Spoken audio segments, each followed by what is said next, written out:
ಸಾಮಾನ್ಯವಾಗಿ Navodaya coaching centre city centre ಅಥವಾ taluk head quarters ಅಲ್ಲಿ ಇರುತ್ತೆ. ಗ್ರಾಮೀಣ ಭಾಗದ ಮಕ್ಕಳು ನವೋದಯ ಕೋಚಿಂಗ್ ಸೆಂಟರ್ಗೆ ಹೋಗ್ಬೇಕು ಅಂದ್ರೆ ಹೋಗಕ್ 45 ನಿಮಿಷ, ಬರಕ್ 45 ನಿಮಿಷ, ಟೋಟಲ್ ಆಗಿ 1.5 ಅವರ್ ಖರ್ಚಾಗುತ್ತೆ.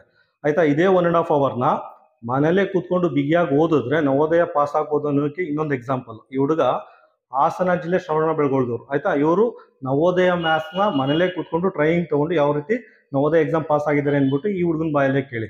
ಆಯ್ತಾ, ಹುಡುಗ ಏನಂತಾರೆ ಗೊತ್ತಾ, ನವೋದಯ ಎಕ್ಸಾಮ್ ಬರ್ಬಿಟ್ಟು ಬಂದು ಅವ್ರ ಅಪ್ಪಂಗೆ ಏನ್ ಹೇಳ್ತಾರೆ ಅಂದ್ರೆ, ನವೋದಯ ಪಾಸ್ ಆದ್ರೆ ನವೋದಯ ಸ್ಕೂಲ್ ಹೋಗ್ತೀನಿ, ಪಾಸ್ ಆಗ್ಲಿಲ್ಲ ಅಂದ್ರೆ UPSC ಟ್ರೈನಿಂಗ್ ತಗೊಳ್ತೀನಿ ಅಂತ ಹೇಳ್ತಾ ಇದ್ದಾರೆ. ಆಯ್ತಾ, ಈ ಹುಡುಗನ ಕಾನ್ಫಿಡೆನ್ಸ್ ಲೆವೆಲ್ ನೋಡಿ. ಆಯ್ತಾ, ಇದು ಏನಕ್ಕಾಗಿದೆ ಅಂದ್ರೆ ಮ್ಯಾಥ್ಸ್ ಅಲ್ಲಿ ಮಾಸ್ಟರ್ ಪೀಸ್ ತರ ಪ್ರಿಪೇರ್ ಆಗಿದ್ದಾರೆ, ರೆಡಿ ಇದ್ದಾರೆ, ಅದಕ್ಕೆ ಈ ರೀತಿ ಹೇಳ್ತಾ ಇದ್ದಾರೆ. ಆಯ್ತಾ, ಈಗ ನೋಡಿ ಆ ಹುಡುಗನ video.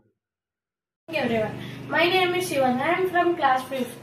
I have selected the Navodaya exam and in Google I searched for the result, so it came as I have selected provisionally.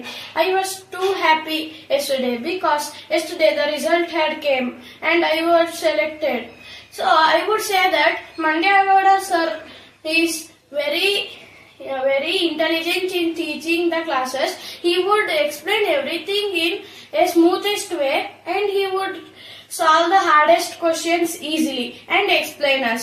I would say that in rural students, they should follow the Mandyagoda sir's classes because the rural students, some children do not know Kannada in rural places. So the Mandyagoda sir would explain both in Kannada and English. So I say that thank you for Mandyagoda sir.